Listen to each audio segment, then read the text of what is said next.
espaço e alienação de identidade, com estudo exploratório multicaso em redes sociais online. Nosso problema de pesquisa parte do pressuposto de que, assim como existe alienação de identidade no mundo offline, existe também no mundo online. Fotolog, que existe desde 2002, tem mais de 18 milhões de usuários. O foco dele é colocar uma foto, escrever um post, receber e enviar comentários. O MySpace existe desde 2003, tem mais de 200 milhões de usuários. E o Orkut existe desde 2004, tem mais de 40 milhões de usuários. Para finalizar o nosso referencial teórico, a gente fala sobre a virtualização do real, sobre o mundo virtual, sobre o ciberespaço, o que é esse ciberespaço, como ele funciona e a importância dele hoje na pós-modernidade, utilizando como principais autores o Levi e a Santaella. Para entender melhor o nosso referencial teórico, a Ana vai contar uma história para vocês. Hoje a gente vive numa época de constante mudança. E para entender melhor esse processo, a gente vai colocar o Eric no meio de toda essa história. O Eric tem 22 anos e uma identidade dependente de diversos fatores. Da mãe dele, que deu nome para ele, do lugar onde ele vive, da classe social em que ele se encontra e até mesmo de quem está no poder hoje.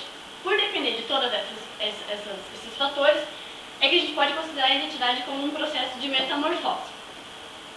Essa época em que o Eric está vivendo, com essas mudanças relacionadas à tecnologia e à globalização, a gente pode chamar de pós-modernidade a época em que nós estamos vivendo hoje. Elas afetam as relações do Eric com relação à família, aos amigos, também o jeito que ele pensa política e religiosamente. Elas também vão influenciar a noção do Eric de tempo e espaço, parecendo que tudo é imediato. Só que a identidade do Eric não é eterna, e isso traz uma vantagem para ele. Ele pode renovar, recriar uma identidade e até mesmo se libertar dos laços e das restrições que um dia barraram alguém. A desvantagem é que a identidade do Eric vai ser passageira, e o estilo e a aparência dele vão depender das posses do Eric. Então, hoje ou amanhã, o Eric pode jogar fora essa identidade por querer utilizar uma nova. Por causa da mídia, o Eric não tem todas as características necessárias para construir uma identidade.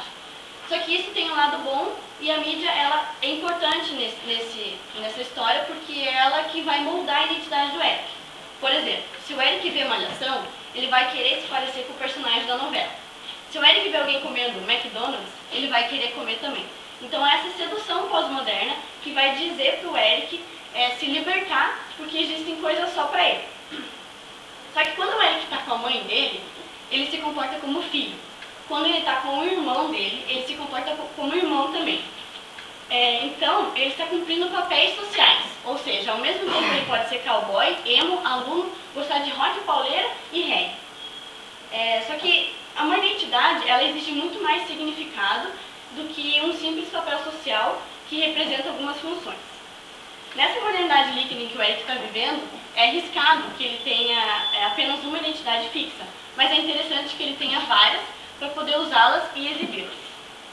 Para que todo esse processo funcione, o Eric precisa encontrar um grupo social que aceite essa sua nova identidade. Sem perceber, ele vai estar estabelecendo relações com pessoas que têm os mesmos gostos e valores que ele, assim como acontece nas comunidades virtuais, na internet, onde o Eric participa. Na internet também o Eric percebeu que ele podia inventar identidades e ser quem ele quisesse. O que ele não tinha percebido é que ele estava inventando uma realidade virtual e que essa realidade ela até tenta se aproximar do mundo real, mas que na verdade não faz. O Eric começou a perceber também que ele consegue se relacionar melhor no ciberespaço e que o seu número de amigos e a quantidade de informações aumenta cada dia mais. Então, o Eric sabe que a internet é um novo meio dele conhecer as pessoas. Por isso, ele acessa todos os dias o seu e-mail, é por isso que ele conversa em bate-papos, que ele tem o seu Fotolog e o seu Orkut. Mesmo que ele viva nesse mundo virtual, a vida offline dele continua igual, ele continua cumprindo seus papéis sociais, como ele sempre cumpriu e como ele vai fazer agora. Bom, então para responder ao principal objetivo do trabalho, que é verificar como se dá a alternação de identidade nessas redes sociais, foi utilizado o estudo de casos, e nesse caso o interpretativo, que busca obter os padrões uma versão do mundo sem se preocupar se essas teorias formarão teorias certas ou erradas. O objeto de estudos, num caso como esse, segundo Godoy, pode ser uma pessoa ou um grupo de pessoas que compartilham a mesma experiência. Nesse caso, estudo de casos ou multicasos ou casos múltiplos. E apesar de ser multicasos, cada indivíduo analisado deve ser analisado de uma forma individual. As redes escolhidas para o estudo são bem populares no Brasil, o MySpace e o Orkut Fotolog, já comentados pela Carolina. E para analisar os perfis dessas redes, foi utilizada a análise de conteúdo, catalogando assim os dados obtidos em cada rede, e como são dados coletados como textos e fotos, é também uma análise documental. Bartan comenta que é interessante separar então esses dados coletados em uma tabela, como foi feito, separando textos e fotos de acordo com a temática. É também um estudo comparativo casual, pois não há interferência nos fatos, não há provocação nos fatos, e utiliza-se também o método monográfico, a fim de obter generalizações, e o método indutivo.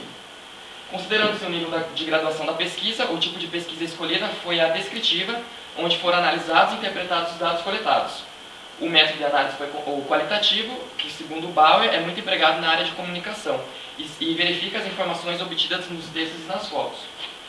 O critério para o número de análise dos perfis foi baseado no princípio de saturação e redundância nas ideias de Glasser e Strauss. Nesse caso foi aplicado assim, quando muitos perfis eram analisados e nada mais acrescentava, então dizia-se então que tinha a saturação das informações. Por isso justifica esse número de pesquisas que nós fizemos. A partir do estudo teórico da metodologia, foi possível construir um instrumento de pesquisa, que ficou da seguinte forma.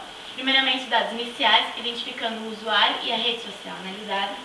Em seguida, a análise textual, onde procurou coletar textos e frases que apresentassem as manifestações das seguintes categorias. E o mesmo aconteceu com as análises fotográficas, e essas eram as categorias analisadas. Após a coleta dos dados de cada uma das redes sociais do indivíduo, era feita uma espécie de uma análise sobre esse comportamento dele, um comportamento geral. E identificava-se os momentos onde ele apresentava essa alteração de identidade.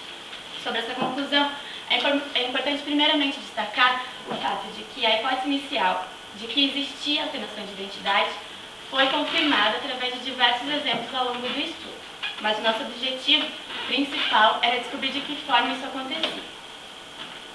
Algumas questões observadas foram que os indivíduos analisados possuem um certo grau de hedonismo e de vaidade. Isso porque eles se expõem em 3 redes sociais públicas e distintas. Eles apresentam não só a si mesmos, mas também seus comportamentos, seus sentimentos e tudo que eles acharem que é importante para representar a si mesmos nessas redes. O que variava era o grau de intensidade de exposição nas redes. Além disso, se observou que a rede social em que os indivíduos melhor descreviam a si mesmos era o Orkut. Já no Fotolog, o que se observou foi uma linguagem muito próxima do dia a dia, da linguagem falada, com gírias e algumas expressões. Mas isso pode ter acontecido porque é no Fotolog que as pessoas expõem mais o seu dia a dia. Outra questão importante foi que no Orkut as pessoas, alguns indivíduos bloqueavam as imagens.